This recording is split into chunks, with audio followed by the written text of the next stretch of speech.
Next. I've talked about awareness. We need your cooperation. During testing, we need your cooperation. Because even like this week I've had incidences where somebody's product has been tested, it has failed. But then he's saying, but the truck which delivered this product, you have tested this sample, it was good. Because I kept a sample from that truck, then it means the problem was within your tank. Don't transfer that problem to the marking agent, that the marking agent is doing things not right. No. We test, you need to cooperate in the process of taking samples, you need to cooperate, witness in the process of measurement in the equipment, you witness, everything is done transparently. So that when it fails, we close off your stations and you pay the respective fines. Finally, next. Those are our toll-free numbers. You can call the commissioner, you can call the toll-free number, you can call the supervisor, head of lab. We shall be able to reach you if in the case of any challenge you get within this fuel industry. We shall be able to, even if you are this way in Arua, I know a team which is in this region, and you have observed malpractice where you need our intervention. We shall communicate and dispatch that team to reach you and mitigate in whatever issue you are having at that location. With that brief presentation, I thank you for listening.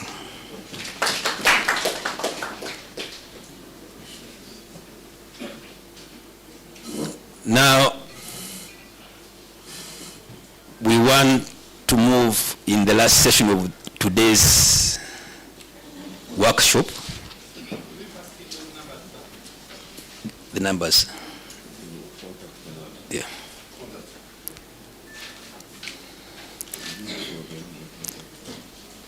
The contact numbers are here. You can read them better. Okay. The toll free is 0800-133-133. You will be able, that's toll free, even if you don't have airtime, you will be able to get that information you request, will be able to get to us. 077-6567-248, that's my number. Head of lab 0701-276-771. You'll be able to get to the head of lab. But even when you go to our website, those you can forward your complaint and it will be able to reach us. Now we need to hear from you, how do we move forward? I will need another microphone. Another microphone is there.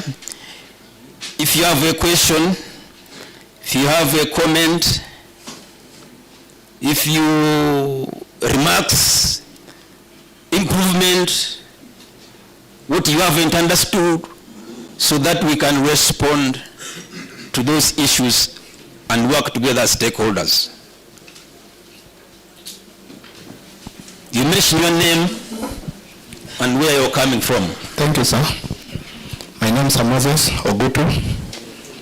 I come from Arua City. I will first comment on the requirements for petrol stations, approval or licensing of petrol stations. The person who made the presentation told us there's a requirement of 30 by 30 plot, but maybe I just need to give a clarification that 30 by 30, which is approximately 900 square meters, is actually the minimum requirement for a filling station. But also there is a service station. A service station requires 1,600 square meters, which the presenter didn't mention. Number two, it's also important for members to know that that petrol station, for it to be approved, someone must develop not beyond 60% of the area, of which 10% of that area of the plot should be greenery, minimum of 10%. The presenter also mentioned here about a petrol station on the road and a distance of 3 kilometers, but he also did not classify the classes of the road, because roads have different classes. We have class A road, which actually requires a distance of 3 kilometers, but also important to note that the 3 kilometers should be on the same side of the road. If it is another, they can allow another petrol station on the opposite side, but you give a distance of 200 meters. If it is on the opposite side, the 3 kilometers should be on the same side, but that should only apply to urban roads and class A roads. When you come to community access roads, it is actually 2 kilometers. A fuel station, distance of a fuel station to the next, that does not apply to the opposite. The other thing I needed the people to clarify on, for us to know, is they talked about the enforcement. Actually, there is a penalty if you don't comply with the law, and that is 40. It is, just so I noted something here. It's actually 48 currency points or 2 years imprisonment or both. Now, as I conclude, it was also important to know that the petrol station, there are some institutions where they guide a distance between those institutions and the petrol station. For example, schools, places of worships, markets, hospitals, high-density residentials, or public playgrounds. You must only put a petrol station in not less than 200 meters away from those facilities. But when you come to an industry or a factory, they classify 100 meters away. Now, other things you need to know is that if it is an expressway, they don't allow a petrol station on expressway, unless if it is an exit from the expressway, you're not allowed to put a petrol station. You also need as a requirement a letter of no objection from UNRWA, because they manage the roads. Now, when we come to areas that are sensitive, like a park, lakes, forests, rivers, streams, historical sites, those areas, they say it should be a distance, but the law is silent about which distance. However, the same law goes ahead and says, where it is silent about the distance, you apply 200 meters. So you needed to guide people on that as well. When I go to fuel marking, another presenter talked about fuel marking in Busia, Malaba, and Butukula. Actually, I appreciate they're doing very good work and they cannot be compromised. I will come to UNBS, Uganda National Bureau of Standards. Honestly speaking, as Ugandans, we must be very honest to each other. They are not doing well. For example, Bureau of Standards has staff at every entry of this country. They have staff in every bond, licensed customs appointed area.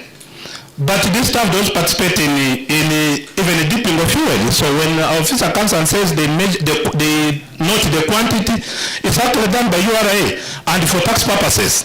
So after the UNBS staff does not participate in dipping of the fuel. So they cannot be sure of the quantity that has come in. That one, it was not true information you gave, sir. When we talk of standards, most of these pumps are coming in and they don't work to standards. That's why you can go, I think the presenter wasn't honest when he said they have given a motorcycle 5,000, the fuel station they will put, you will see the pump running, but the fuel that has entered your car is not enough as per the pump price. That problem comes down to UNBS. They allow importation of fake materials in the country, and these affected pump stations. And they should be honest to Ugandans. Now, as I conclude, this actually applies to even your meters or national water meters.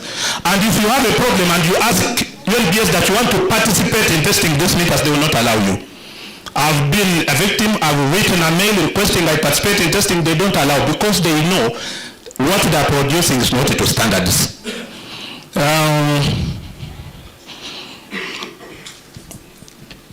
Now, the presenter talked about West Nile doing so bad in fuel. I think they are specifically talking about smuggling. The smuggling, I was doing a small analysis about Uganda and in comparison to other countries. For example, when you look at our tax on petrol, it's actually 1,450 per liter. And there is a proposal to increase it to 1,550. And diesel, right now the tax is 1,130, and there is a proposal to increase to 1,250. Kerosene is 200 per liter, and there is a proposal to increase to 500. When you go to Kenya, actually it is only 600 shillings per liter. Now, that tax tag puts a lot of pressure to the pump owners, and this leads to increase in prices. Now, this is actually what leads to smuggling of this fuel. So it is something like to do with the policy, and these policies are generated from these ministries that goes up to Parliament. So I think when you're guiding Parliament on the policies, you need also to put that into consideration. Now, what causes different prices on the pump station? You go to Shell, has different price. You go to Dawn, has different price. If there is fairness, and actually these people are bringing this fuel to Uganda at the same price, same cost, what would cost this? Now, the gentleman talked about 9 vehicles, and he said the compliance level is now 99%. How do you really say that the compliance level is 99% when you have only 9 mobile vans? For example, we have around 135 districts. Each district you might find 50 to 100 fuel stations in a district. Your mobile van can take approximately 6 hours or plus to test one fuel station. Yes, it can cost like 2 or 3 in a day. I have that experience, unless when you have improved of late. Tell me how 9 vehicles can handle thousands, tens of thousands, and put you at a compliance level of 99%. I think that is also not very correct. For now, I'll stop there, unless there's something I will add on. Thank you so much. I think he has mentioned a lot. Let's respond to those ones, then we take on another batch. So that we, just hold on, we shall take all your concerns. He has given a full basket of comments. Before we forget them, let's give responses. Commissioner, should I? Let me start with the last one. Your submission of those hours of test is wrong. I have the mobile lab here. We can come out of here, go to a station. It will take 3 to 5 minutes to get results. We have been demonstrating this one throughout the region this week. We began in Pakwach, we went to Paida, yesterday we are here. We can witness with you. It takes 3 minutes. These 6 hours you are talking about, I don't know where you got it from.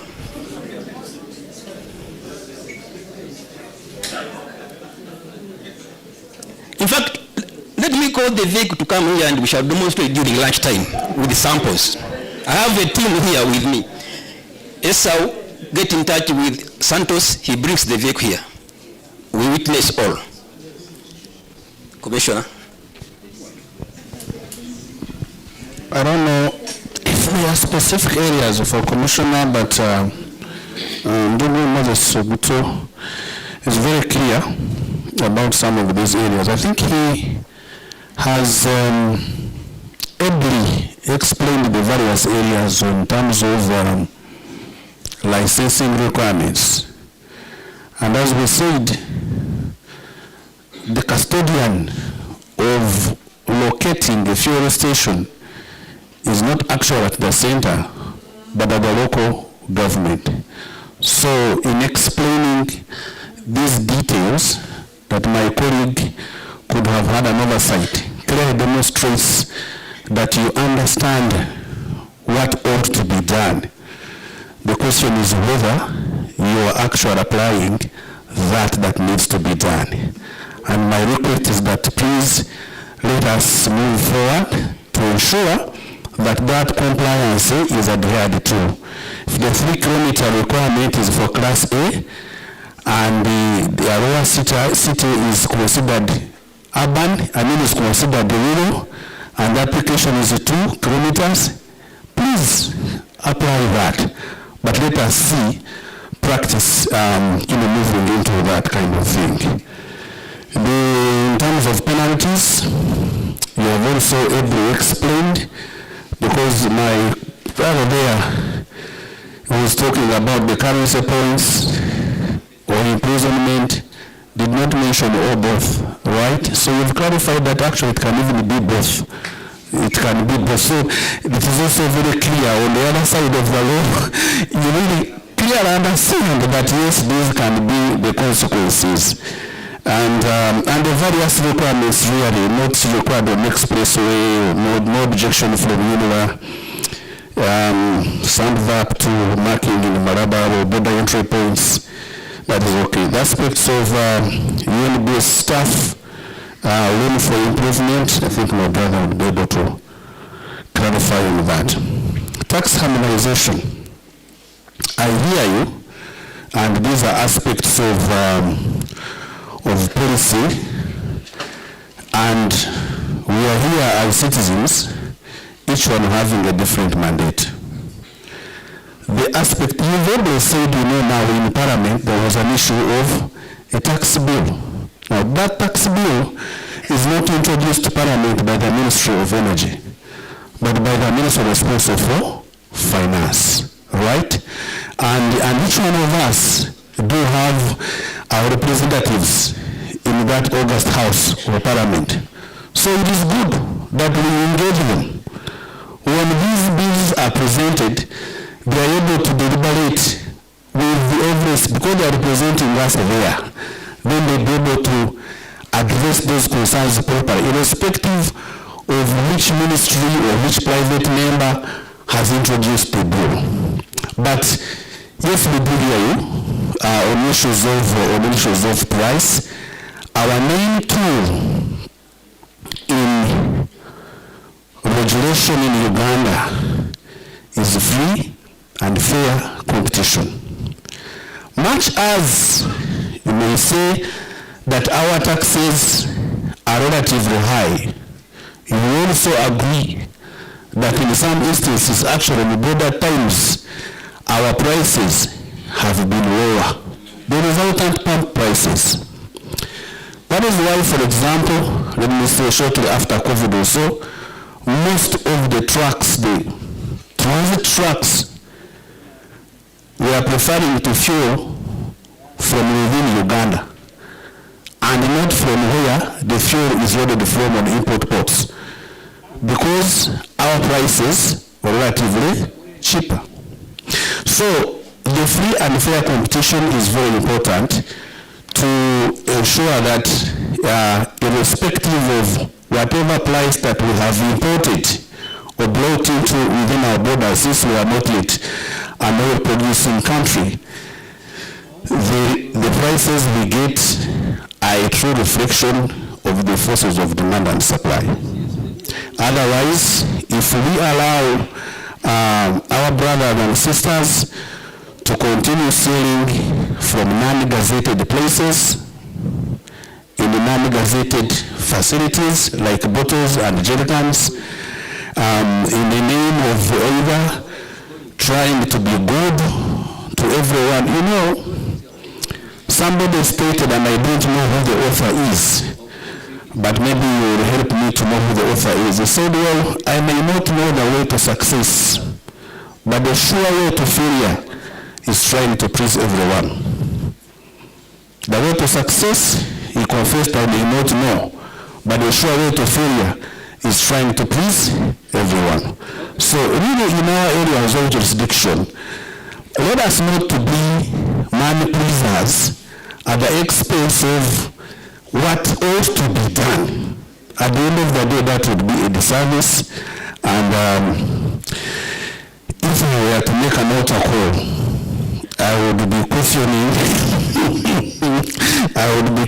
how many, for example, in this West Nile region are saying zero tolerance to illegal facilities and operators by show of hands. But those who would be saying, yes, thank you very much, my brother. Zero tolerance to illegal facilities and operators. But there will be, partners in this to ensure that these kind of illegal facilities and operators are brought to the right way so that we can all benefit in the greater perspective. Thank you very much.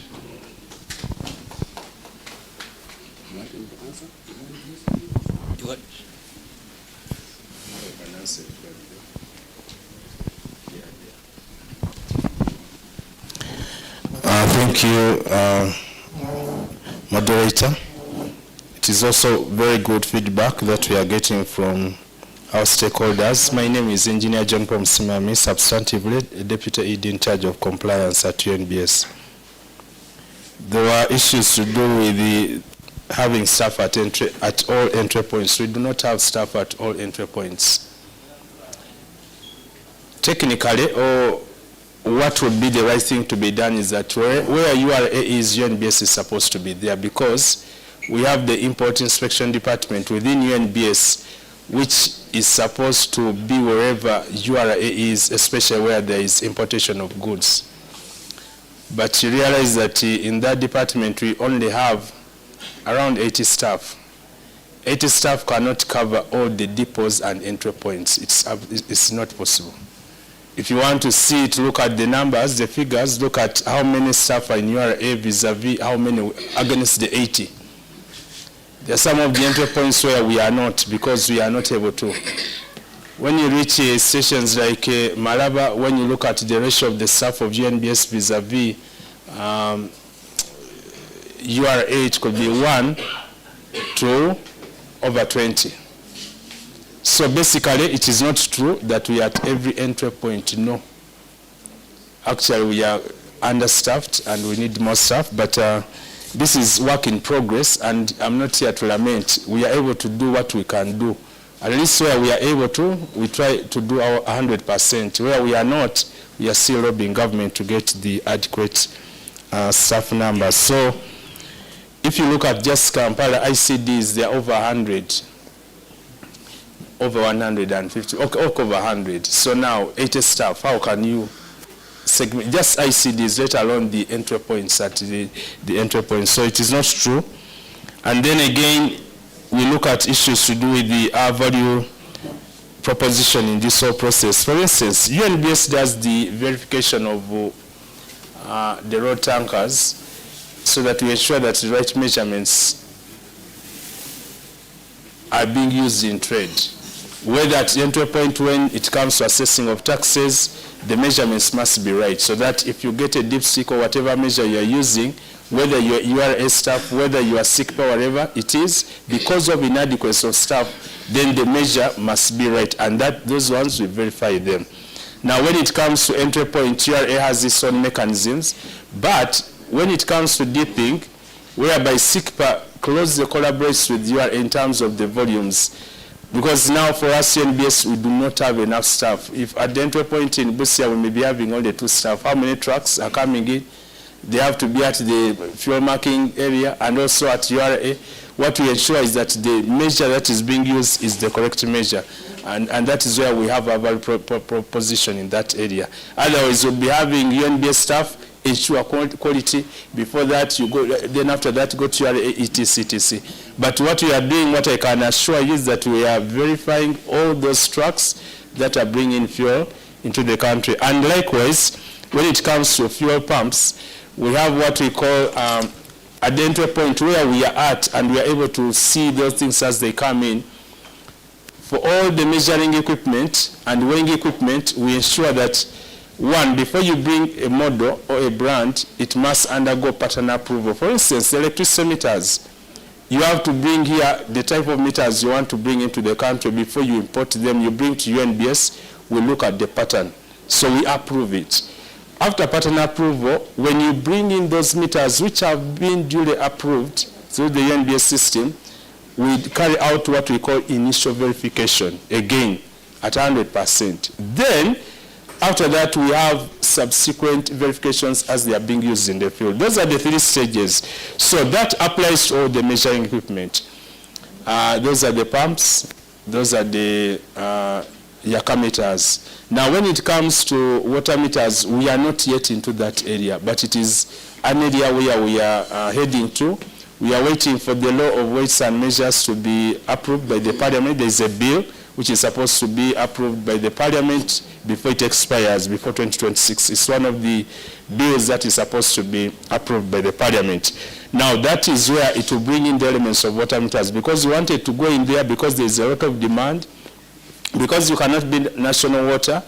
You are the one who is verifying your water meters, you are the one who is selling the water, etc. There must be another party to ensure that actually the meters are working correct. Now, when I take you back to the Yaka meters, before, the Yaka meters used to come in and UNBS had no intervention at that time. But when we came in, when we started enforcing, we realized that actually the failure rates for Yaka meters were high. From that time, when we came in with the partner approval, initial verification, all the meters have to be due approved and even have stickers by UNBS before they are given out by the utility companies. And also the subsequent verifications, we have realized a lot of improvement.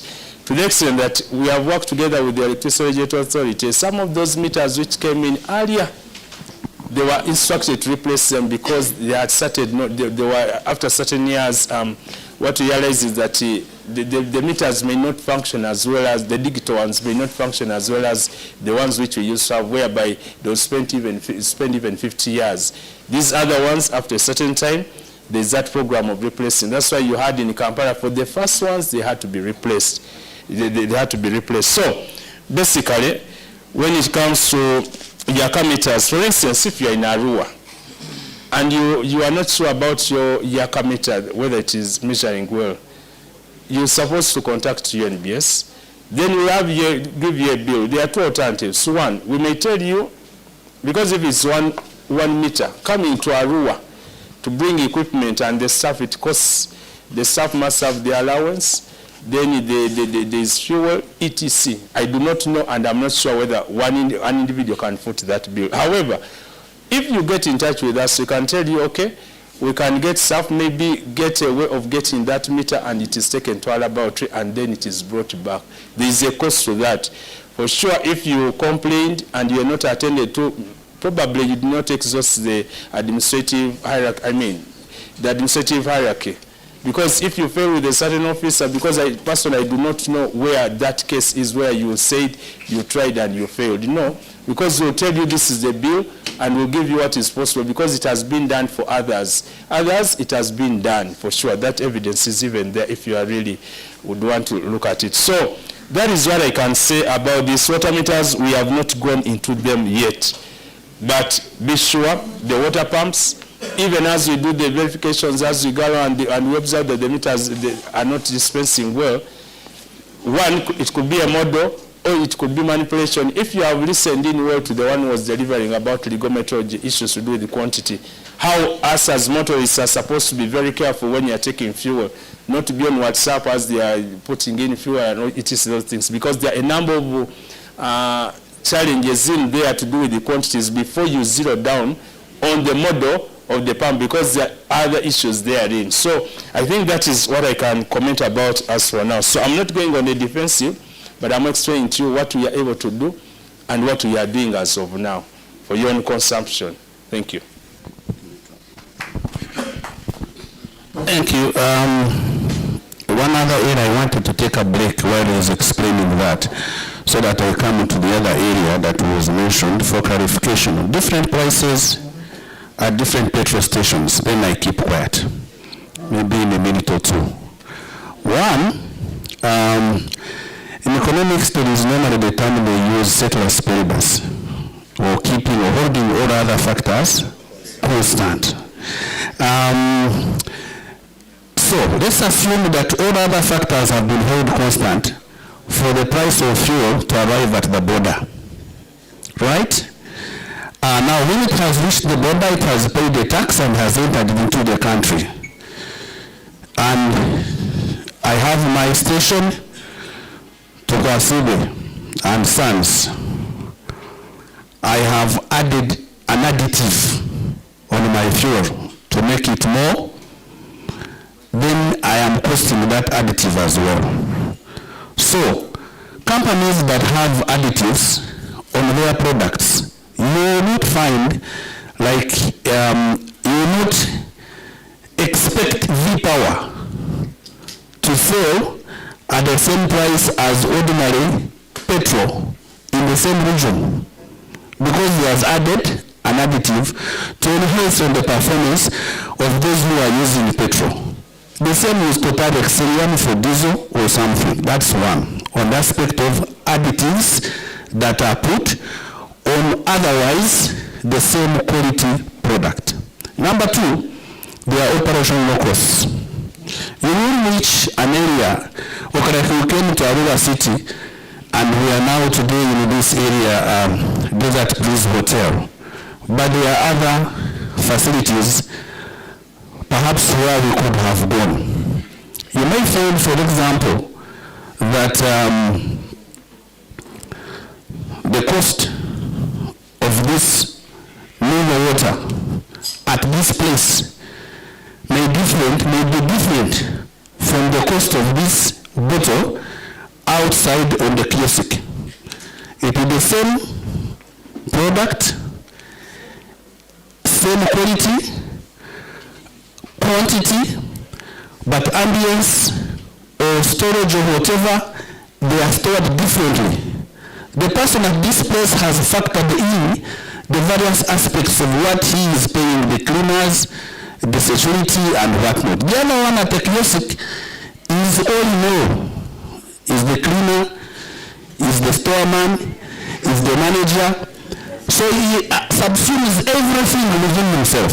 So he can manage to sell at 1,000 and still make his profit. But the one who is here cannot, provide the service if he was to sell at the same price as 1,000. So these are the things that also apply in the fuel industry. As long as we have ensured that the quality is okay, the price remains competitive. That is how we do that, we regulate. So I hope I have tried to explain here what do cause those kind of things. Finally, as a ministry, we keep a reserve price. We also know that at the very maximum, the price for petrol, the price for diesel should not go beyond this at any one moment. Since the Act came in place in 2003, we intervened in 2007 or 8? 2008. We intervened where the price was going beyond what it should be. What had triggered it? Following the elections in Kenya, and there was some bit of shortage, and somebody wanted to take advantage of that to sell way beyond even where you should be able to do what? To have gotten a profit. So that is the time we intervene, and we have that power to intervene. One, to say you cannot hold, keep the product, but two, to say you cannot sell beyond this price. I think that is it. I still see a hand up. We are going to respond to all of you. Let's take 2 or 3 and then we respond in batches. Let's have the microphone. Yeah, thank you very much. Protocol followed. My name is Matua Job Richard. I am the Assistant Resident City Commissioner, Arua City, and you are in my territory. You are most welcome. Thank you. I am charged with 3 responsibilities. Number 1 is to fight corruption, which I want to start immediately here. UNBS is corrupt. And I can give evidence to that effect. Let us not romance wrong things. I can see the commissioner is a reverend.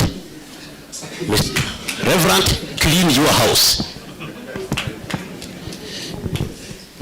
UNBS is supposed to mark fuels that come to Uganda.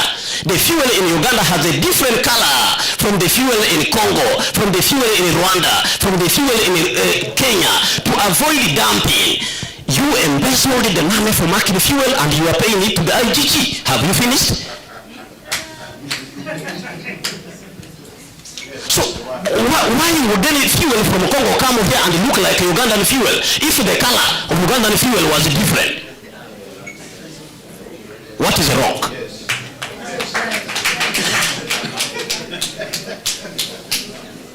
Yes. I repeat, I am the resident city commissioner at Arua City.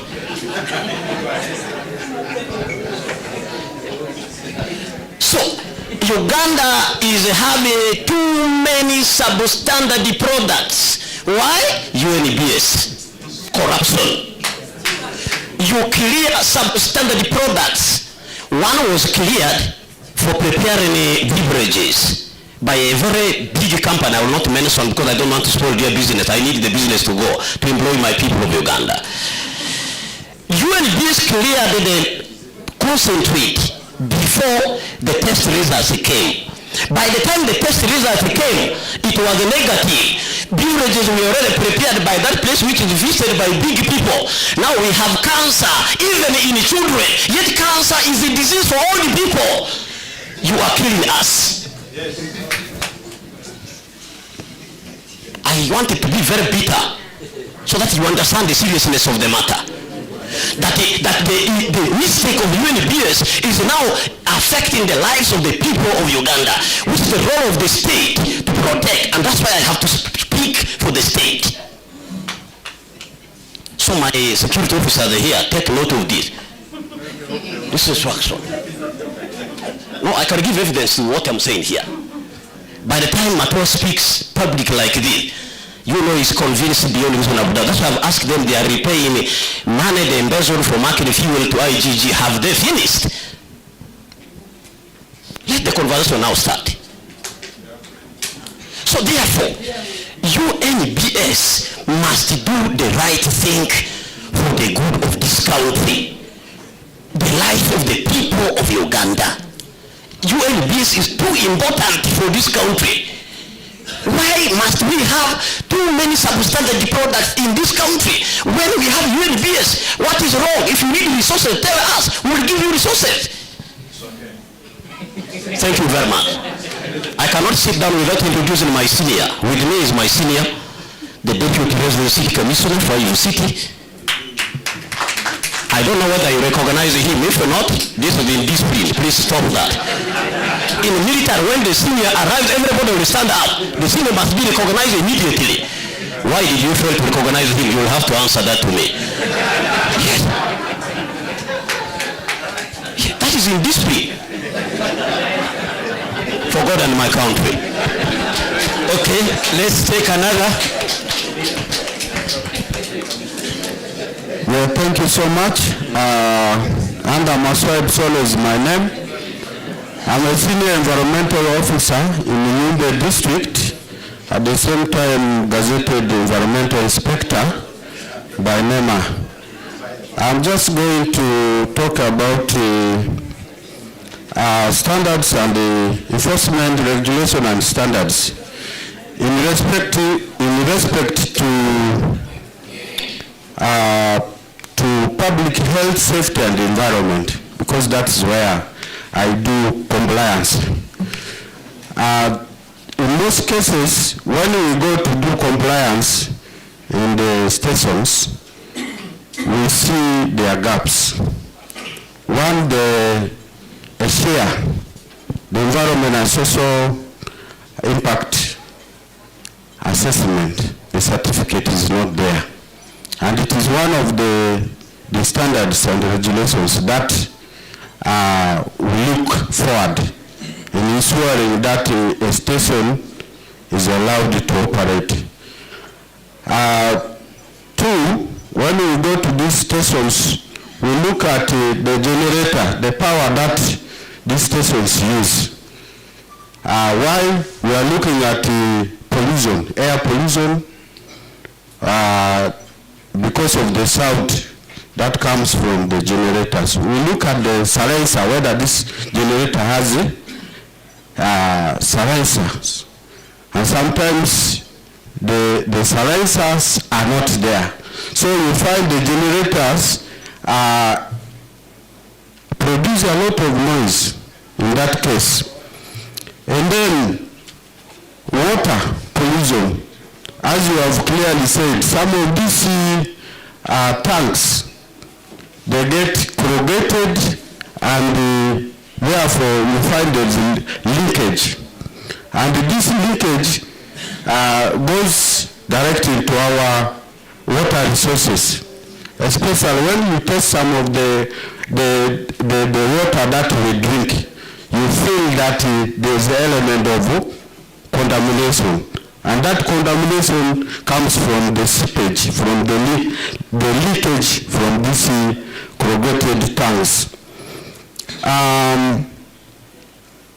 In some of these stations, we also realize that fire extinguishers are not there. Much as they are there, they are not working.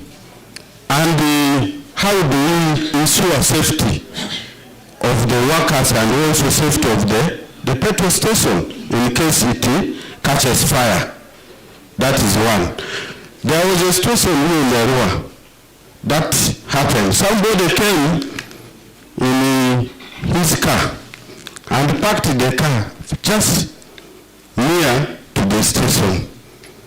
And because of the battery, the terminals, the car started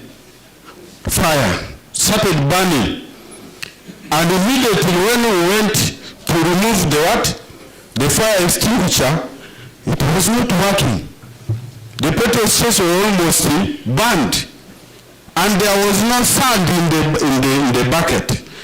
So our role as environmental inspectors is not to stop these stations is not to close. That is not our mandate. Our mandate is to do compliance monitoring and supervision, and then we give you a report. And in most cases, we report to NEMA. And I want to know from this gathering whether we can share some of these reports with you as line ministry, because sometimes the response is very slow. Another issue that I would like to put directly to the Ministry of Energy and Mineral Development, you have two sides of the coin. One is reading fish, the other one is cow. The cow is representing energy, the fish is representing minerals, right? And I don't know where is the side of the fish. I'm trying to talk about the current fragile artisanal mining of gold and other minerals in the region. Especially in Yumbe, recently we read on the papers that we lost 2 refugee women in Yumbe, in Yangani, Paris, because of artisanal mining of gold. We have a stream, actually not a stream, streams. They are heavily polluted because of the activities of gold mining. And we have sent you your ministry reports about that. We did mapping of all the mining sites. And these are illegal activities. They are not gazetted by your ministry. And we have informed you, but the response is very, very slow. And we are still finding the same people mining, especially the refugees. 95% of the refugees are now involved in gold mining. So how can the ministry help us in that? Thank you so much.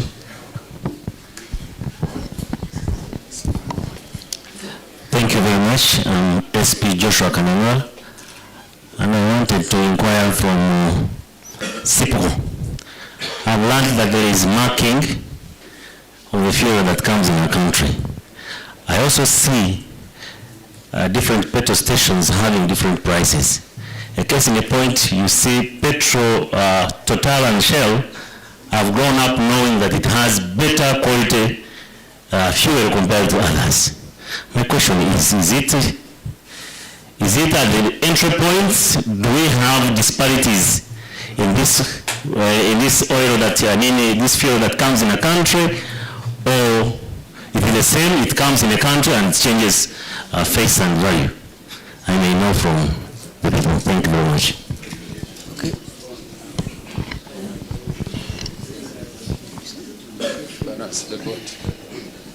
Let's have that one. We give response and then we shall proceed. Thank you. My name is Moto Alex, Station Manager Gill. All protocols observed. All that has been said, we've heard it. But I have two concerns. One is directed to the Commissioner. It's my first time that I've interfaced with you today. I want to commend you for your presence. And at the same time, I want to agree with you, especially when it comes to additives. That gives leverage to the other operators in the industry or in the sector. I want to know, is that tax policy where the cost of fuel by Shell and Total are higher? If SIPA explained to us that when they're doing marking, actually it is quality driven. So I believe with the no information given by SIPA, that for every fuel that enters our country, it is the same product, same product, whether it is diesel, same product, whether it is petrol, same product, whether it is kerosene, same products, being tested by SIPA, UNBS, and URA in a no. Why is the variation in terms of pricing when it comes to our country? Okay, let's respond to those ones. Commissioner. Thank you very much. Let me respond to a few of these areas. I want to travel back to Kampala and safely. So I don't want to be tempted to overspeed and or in trying to reach faster, I meet my creator area. And I may be asked what I am doing at the doors of heaven when I still had some things to do here. Now, one on the concern about, is it embezzlement and corruption? Yes. The one, I think there is some misinterpretation of the IGG's action, because the IGG action on officers and not institution had to do with lack of adequate accountability for monies spent out or advanced to individuals for activities to be done, like this activity. At the end of the day, when call it the oversight in terms of putting a report, you have gone through a field activity, you have come back, there is no report at the end of the day to show that one was in Arua, for example, for this kind of thing. And so, that is why at the end of the day, we know in entities there is what they call incidental liability. So the liability was not put on UNBS as a body, neither on the Ministry of Energy as a body, but on individuals, myself inclusive. Okay? That's a different, it's between me and IGG. Because it is personal, it is not institutional, you understand? If you want to help me as an individual, then we talk. Because now that is individual, not institutional. And let's leave the IGG, that institution, to do their part. And we also do our part. So, in other words here, the issue is that everybody is carrying his or her cross, and to the extent possible, God willing, we should be able to manage. If there is any failure, if there is anything, again, they will be able to know how to handle. I just pray and hope that the individuals involved can find means to do that. But as far as I'm concerned, I know that those activities for which monies were advanced were done, except that the accountabilities in terms of reports were wanting. And to give some examples, sometimes you may go out of the country for official work. Even you have like the boarding passes, but you don't have a paragraph or the kind of things, yet you have traveled. Even the Ministry of Internal Affairs can verify that this person exited and actually came back at such a time. But sometimes accountability, so those are the issues we are suffering with. I just hope that in your area of jurisdiction that the accountabilities are done very well, so that you do not suffer. You do not suffer like the way we are suffering for that oversight. That's my prayer. But the other part of where it came from, or it's planned from, the aspect of Kara code for fuel.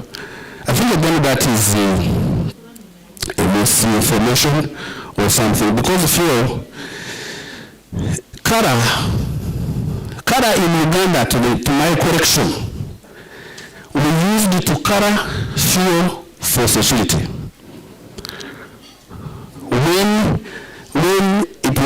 When security was allowed to be bringing in their fuel and consume their fuel, and there was a Kara code specific for security fuel that was coming in 1999. Thank you.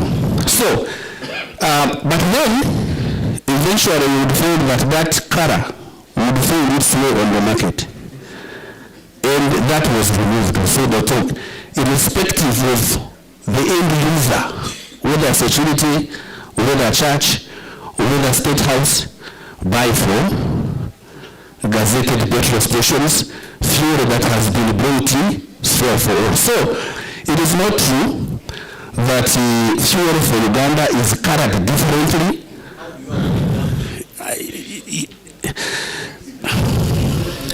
It's not, there are different aspects, my brother. It is not a Kara, because first of all, fuel is put in tanks, right? You are not even seeing the Kara at the end of the day. When you go to a station and you are looking for diesel or for petrol, the nozzle has gone in. You even don't know what Kara it is. So it is not the property that helps us to differentiate the quality of soil is not Kara. It is one of them, okay, but it's not really the primary factor that is going to, and this Kara is similar. It is something that is added at the very end, for just in case that you know. We had some of the instances, in fact, where people were saying that, fuel that is coming in through Tanzania is not okay, because but this was just an issue of what? At the end of the day, which is just an additive, not that is the primary factor. So, how do we differentiate Uganda's fuel? And I hope my brother can listen to me now, so that, I gave you time, sorry my brother, let me explain, and then I move. How do we differentiate our fuel for Uganda? It's by fuel marking. Fuel marking is not Kara coded as Sikpa has explained. It is a unique marker that is put in the fuel for Uganda, destined for Uganda. And we go scientifically to measure what concentration of that marker is on the market. Now, if this fuel was meant for transit, okay, it means we did not tamper with the fuel at the border. The truck is for transit. So it has zero marker for Uganda.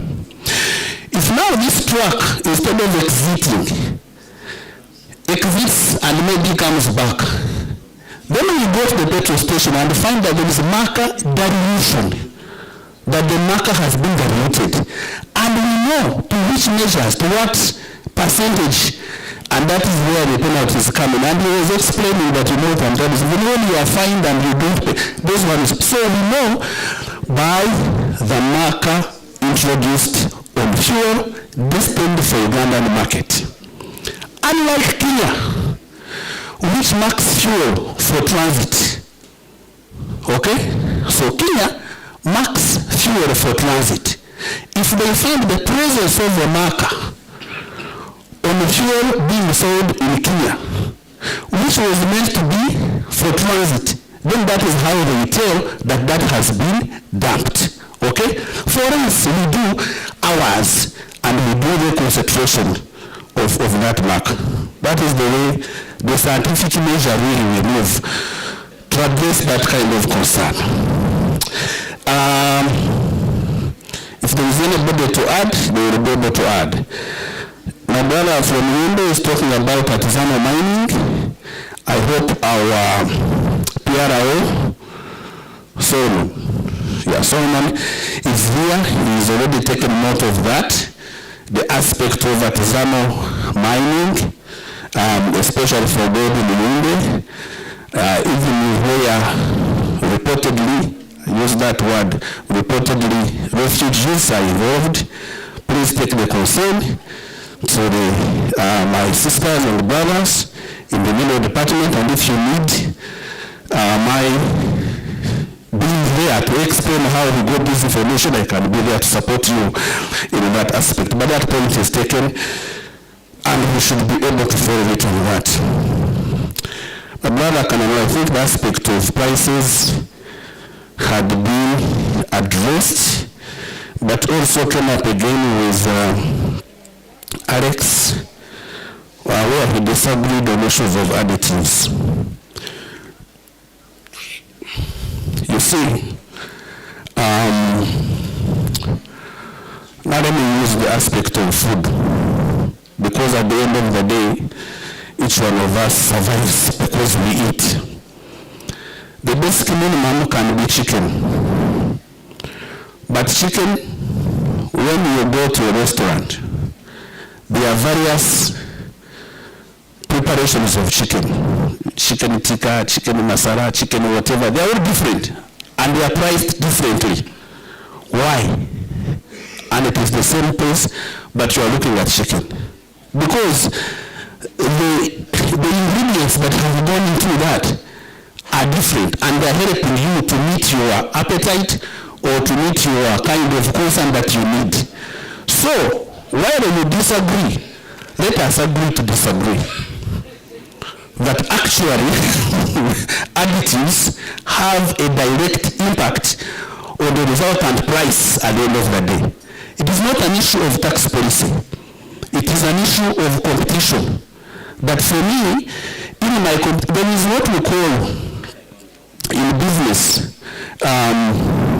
trying to do yourself creating your own investment, blue ocean strategy, that you do not want the fish to fight so much in the same pond for the little food, and in so fighting they bruise themselves, then the ocean becomes red.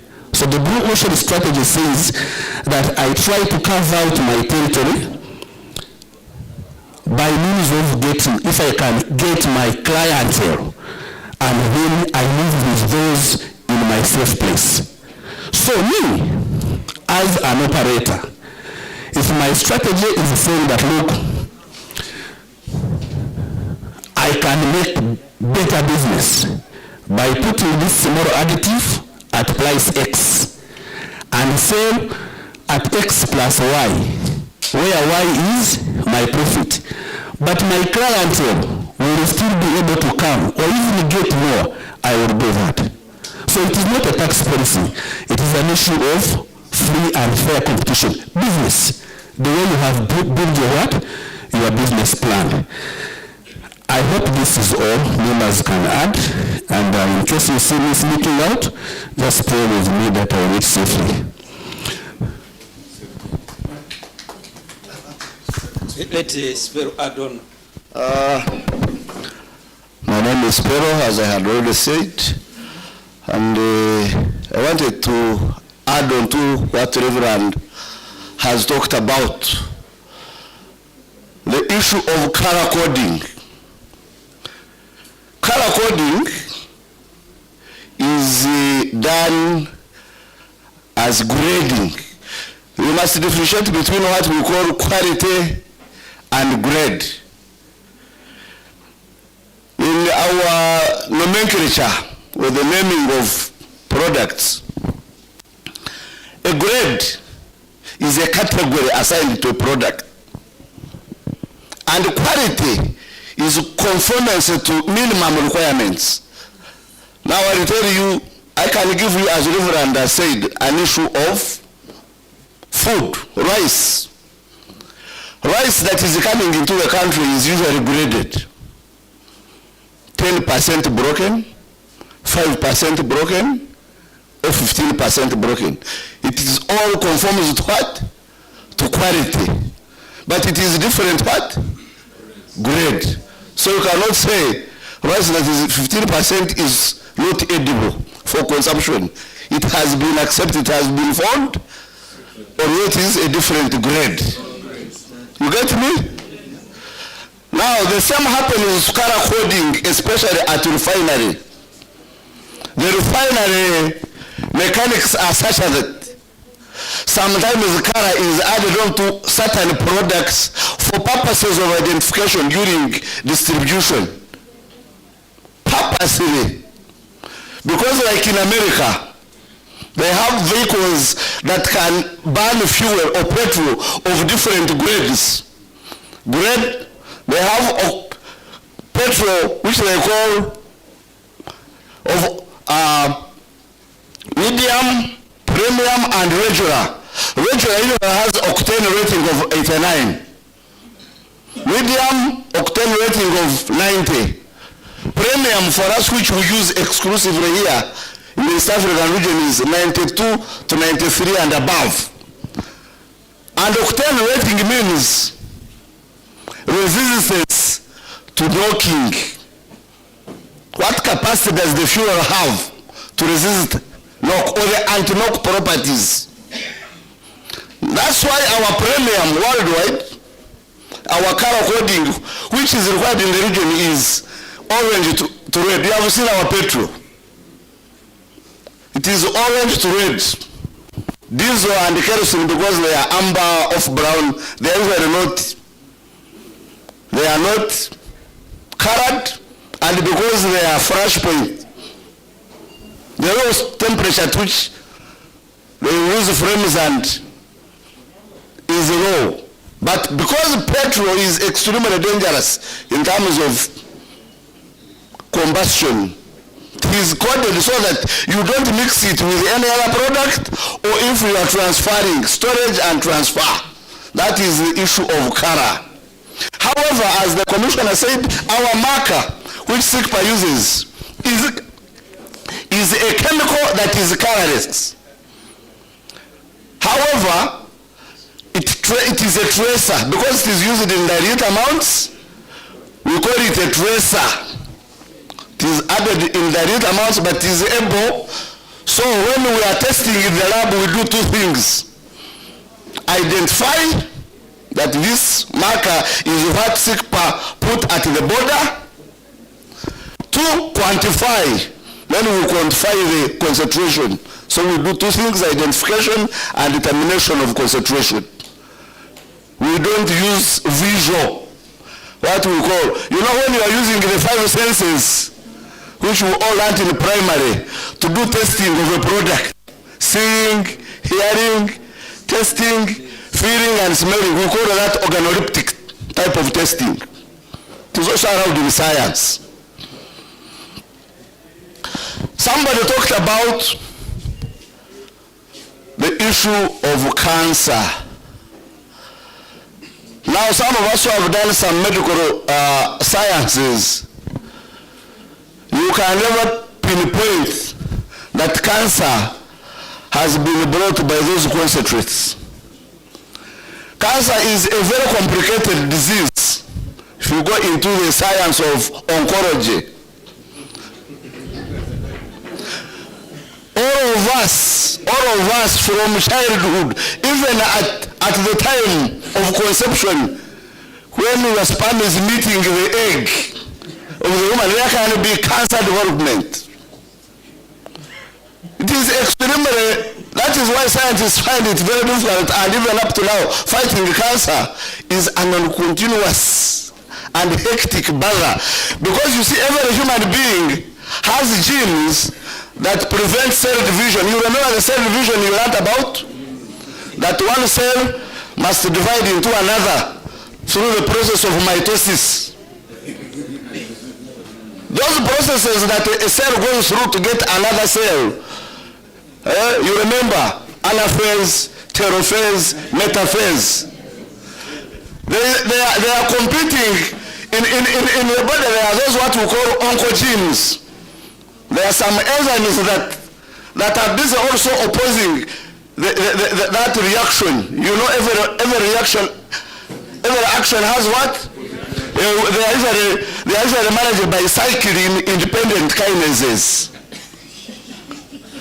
So everybody can have at any other time, depending on your immune system, the way it responds, anybody can develop a cancer.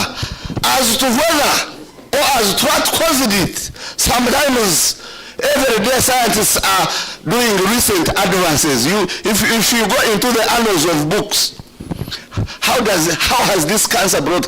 That's why here they have the campaign against smoking, because smoking has been determined to spread this. Smoking, lung cancer, alcohol. Some of us like me who take Starlight, they usually say too much alcohol causes also some cancer of the liver. You get it? That's why we are told to drink in moderation. I don't go beyond 6. So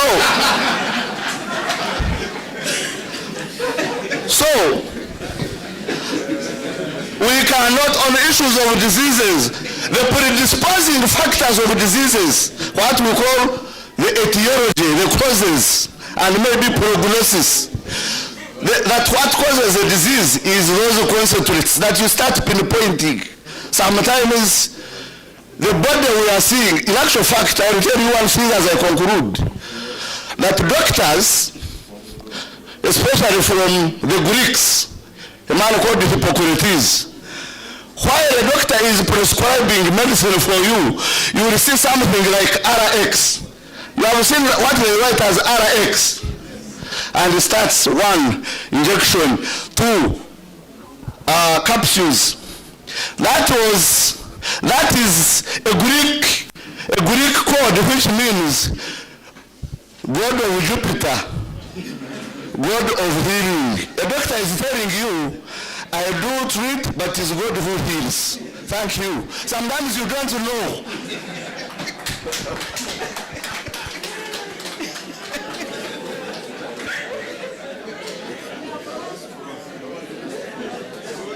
Okay, thank you, Mr. Spero. We need to come to a close of this because of interest of time. This is the beginning of our interaction. We shall interact further, but we need your cooperation as stakeholders so that we manage the quality of these products on the market. Don't blame UNBS alone, but we are all partners in terms of managing quality. We have our toll-free numbers which we have given you. You can contact us where you have issues. We work together. Where you find substandard products, we work together so that we can all benefit, because you and I can even consume those products. We need to work together to get rid of this product. I want to bring to a conclusion. Commissioner, you have something to say, then I'll invite the ED to close up this workshop. Thank you very much. Why do we bring ministries to come to local governments? This is part of their role in accordance to the Local Government Act. All line ministries from the center are supposed to come and do this, explain what they do, and you ask them what they don't do. so that we get answers. So it is quite proper that local governments understand that when line ministers come here, they are doing their work in accordance with the law. And also we need to realize that as local governments, we have powers to make laws. Are you aware of that? Yeah. Ordinances and what? And bylaws. You can come up with an ordinance or a bylaw that there's no selling of fuel in Arua city in the jerrycans or bottles. That is enforced. So by doing that, you are helping UNBS and Ministry of Energy. You come with a law to ban that, and the police will enforce it. So we need to be together to know that we are working together as government. I was happy to see the city. I've been reading him on social media. I thought he was a very big man. Almost surprised that he's small but big in words and whatever. And we need that kind of people to bring out issues that affect us so that the powers that we can listen and respond. Thank you very much. Yeah, thank you so much. At this moment, I will invite the ED to give his closing remark. We are still around. We can interact during lunch time if you have any issue. And our toll-free numbers have been given. We're not only stopping here, even in the future you can get in touch so that we can help one another. ED. Yeah, thank you, moderator. As I've already introduced myself, my name is Engineer John Pomsimami, representing the Acting Executive Director, UNBS, who happens to be right now in Arusha, but substantively, I am the Deputy ED in charge of compliance at Uganda National Bureau of Standards. And for all of us that are participating in protocol observed, I want to appreciate the Ministry of Energy and UNBS for arranging for this workshop and causing it to be today. And I also want to appreciate all the stakeholders for attending and also your active participation. We are all working for government, at least for Ministry of Energy and also UNBS and also all the government entities that are right here. And we are driving towards a common goal. We are not working as UNBS and Ministry of Energy in isolation with the state. No, in any case, we are employees of the state. And so we are advancing the cause of the state in our respective areas of jurisdiction. And also recognize the fact that we are human beings. No one is at 100%. We are imperfect. It's only God who is perfect. But we are doing our best, giving 100% in terms of effort and what we can do. As it has been ably explained by the Commissioner and also others who have explained to us. Today we had an objective from the side of UNBS and also Ministry of Energy, sensitizing the stakeholders as a requirement of the government of Uganda. It is very, very key before implementation, but also during implementation. Now, I do not know, for all of us, we've come with these different objectives. Probably what could be the objectives of the OMCs, the dealers, and also others, as you've heard, people having issues. Somebody could have said, let me go and ask about this specific issue. For all of us, depending on the objectives that we have set ourselves before even coming here, I hope we have achieved the objectives. I do not know. As far as Ministry of Energy and the UNBS are concerned, and also all those that may be of interest, I think we have been able to pass on the knowledge. It is said that knowledge is power. And also, when you have knowledge, you avoid destruction in one or the other. We've heard about knowledge about licensing, issues of standards, quality and quantity, legal requirements, and also, as this program, we've given account or accountability to government or to us, the stakeholders, by telling you where we've been and where we are at as of now. If it is an OMC or dealers, I'm thinking that it has been a time for you to network with the government of Uganda officials, There are many here. Apart from Ministry of Energy and Mineral Development and UNBS, there are others also government entities. I hope you've been able to network with regulators. I hope among yourselves you've been able to share challenges and also to do benchmarking in regards to what is happening. From the side of UNBS, we appreciate your feedback, and I will not go back to what has already been said, neither will I try to defend individuals or whatever it is, but as a policy at UNBS, we have zero tolerance to corruption, irrespective of the statements that have been declared before that you've already heard about. And I also believe that issues of moral decadence, they concern each and every one of us. I do not think if you went to any office or any institution, you will find it void of what we are proclaiming as corruption, pointing at specific entities. That said, substandard products normally come from locally manufactured products because there are a number of ways in which we get substandard products on the market. Truth be told, that some time back I had the challenge of people dying because of gin. It is an individual within your community doing it, not under the instruction of UNBS that do it that way, but an individual because of moral decadence. Is it that UNBS is corrupt? I do not know. You can define for yourself, or you can answer that question. Because normally we certify companies. You see, when we certify companies, we expect them to manufacture the products that have been duly approved in terms of quality by UNBS and even quantity. But as you know, human beings, they will go and do other things. And we are not omnipresent like God to be everywhere to supervise and see what is happening. That is why, like my colleague Mr. Kitimbo did say, it is a concern of each one of us. If I may state it, it is a regulatory framework that we need to have. How can the local government come into this equation as a variable? How can the police come into this equation? How can each one of us at our respective levels, even the consumers, how do we fit into this variable so that where need be we put our efforts together to ensure that everything comes in and works out well. Substandard goods can come from locally manufactured, they can come through unmanned stations, like I've already told you. Really, when you look at UNBS Import Inspection Department vis-a-vis URA, where we are supposed to be at every point, we are not.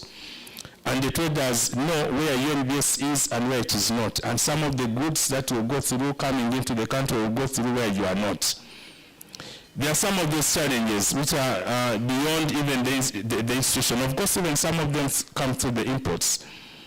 But I'll tell you that we put in all that we can, and as it has already been shared, if there is any issue that we think it causes UNBS, the toll-free number has been provided, you cannot fire us, then we should do our self-examination, self-investigation, and be able to come up to what we are supposed to be doing. And also I'm aware that there's no institution in government which is having enough funds. If you ask all these government MDAs, I don't think that there is any which has adequate funds. I don't think so. If I may give an example, UNBS, if we have been allocated a budget for operations at 1.8 billions, yet we require 12.4 billions. What we do as UNBS is you have given me 1.8, I'll utilize it to that extent and show you where the 1.8 has gone. But I'll tell you that at the minimum, I need 12.4 billions. But the government is not having that kind of money. So we are able to do what we're able to do, but also to see how we can bring in other entities, other players, in a kind of a framework. If you are here, you are at the local government, and you are the ones who are among these people, and you know somebody who is manufacturing or coming up with a substandard product, we expect you, like the commissioner said, if you have bylaws, people are selling fuel in jerry cans. This is, you don't only look at Ministry of Energy when they will come. Ministry of Energy, how many are they in terms of enforcement? And look at the entire country, Uganda. But yet we have local leaders here. So that expectation is that we work together as a team, because when you are divided, you fall. You begin pointing, the other is not doing, the other is not doing. How can each one of us contribute positively in this equation of ensuring quality? That yes, I can make bylaws in Arua City. We are going to make bylaws not selling fuel in a jerry can. And that is what, I do not think Minister of Energy will come and say, why have you done it?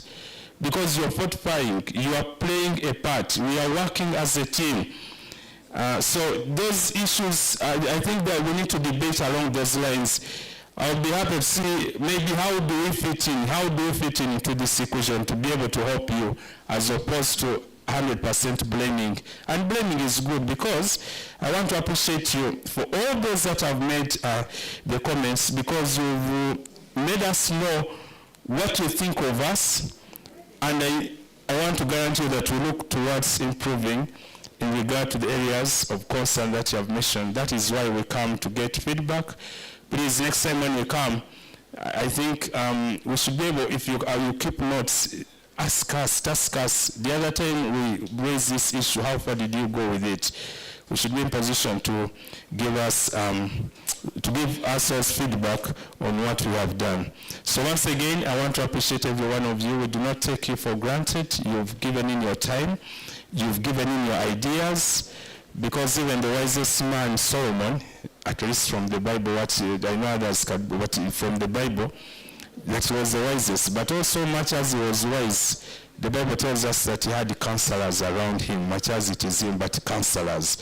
Now, when you come in and you are telling us you are not doing this one good, you are as good as counselors. So when we go back, those are areas of reflection, so that we are able to give our best where we've been evaluated by you, the stakeholders, and that is the value proposition that you bring in. So, have we been offended? No, we've not been offended. You've told us areas of improvement, and we appreciate you so much for taking off your time and coming here. Thank you. Thank you. May God bless you as you travel back to your respective areas.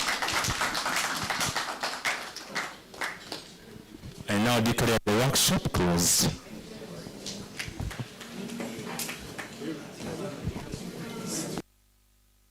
It's okay.